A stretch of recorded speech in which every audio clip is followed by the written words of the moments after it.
So good evening traders, কেমন আছেন সবাই? তো আশা করি সবাই ভালো আছেন। আপনাদের জন্য একটা গুড নিউজ আছে।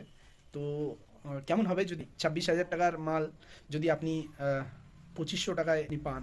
2500 টাকায় ওটা নির্ধারিত হয়েছে। তো যার ভ্যালুয়েশন কোনোদিনও কমবে না, দিন দিন বাড়বে। সেই শেয়ার প্রাইসটার দাম আজকে 26,000 টাকা। তো অন্য কিছু না, নেসলে যে স্টকটা স্প্লিট হচ্ছে, আপনার হচ্ছে স্প্লিট হওয়ার ডেটও অ্যানাউন্স করে দিয়েছে নেসলে। সেটা হচ্ছে জানুয়ারি 5 তারিখে।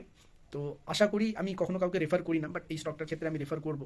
যারা, কারণ হচ্ছে স্টক কেন স্প্লিট করে, কোম্পানি যখন বুঝতে পারে যে আমার স্টকের প্রাইস এতটাই ওভার ভ্যালু হয়ে গেছে যে অন্য কেউ কিনতে পারছে না, দ্যাটস ওয়াই তখন সেই কোম্পানি ডিসাইড করে যে আমার স্টকটাকে স্প্লিট করা দরকার, যাতে সবাই কিনতে পারে, অ্যাফোর্ডেবল করার জন্য স্টকটাকে স্প্লিট করে। তো যাদের কাছে নেসলে স্টক আছে তাদের জন্য তো অবশ্যই এটা গুড নিউজ। তো যাদের কাছে একটা আছে তারা 10টা পাবে। রেকমেন্ড করছি, অন্য সময় আমি করি না। তো চলুন, এটা একটা ভালো নিউজ আর একটা গুড ডিল। আশা করি সবাই এই ডিলটার ভরপুর ফায়দা উঠাবে। চলো, tata, bye bye, take care.